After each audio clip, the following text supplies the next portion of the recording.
Deceased Mohamed Al-Fayed, who is posthumously accused of multiple counts of rape and sexual assault, is now facing an allegation from Diana, Princess of Wales's former bodyguard, Ken Wharfe. He told an outlet, Fayed himself was controlling this whole affair, the whole movement, of Diana, and his son Dodi from his office in Park Lane. The most important point is what's occurred recently in light of these allegations about Fayed and his pursuit of staff, was the fear he inherited in his staff, and this controlling attitude, he added.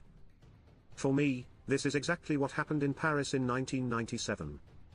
The former security officer highlighted how Al-Fayed's protection squad surrounding the princess, 36, and the owner of Harrod's son, Dodi, 42, had only been on the job for 8 weeks.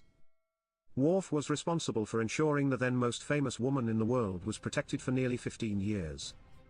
He personally served as Diana's first-line bodyguard from 1987 to 1993.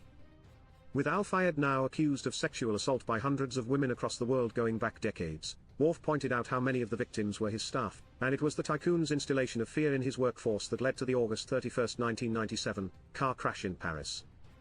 The princess, 1 year divorced from then Prince Charles, Dodi and intoxicated driver Henri Paul, all died from their injuries.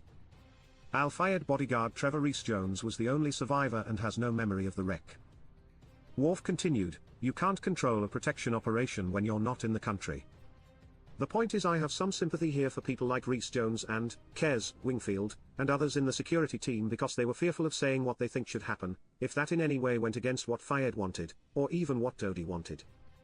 Although I've been very critical of that operation in Paris, with some justification, the reason why that happened, it was because of Rees-Jones and the security team, but they were so fearful of what Fayed would say if they for once recommended something that he disagreed with, the former bodyguard further observed. Wharfe said that Paul, who was out of this world drunk at the time, was the cause of the accident, but they couldn't fire him, because he had been a key member of the Fayed dynasty for 15, 16 years, he was much higher up that rung of authority than either Rees-Jones or Wingfield. If they had taken him out of that driving seat it would not have happened. But it was the fear and control that Fayed had that prevailed over these people.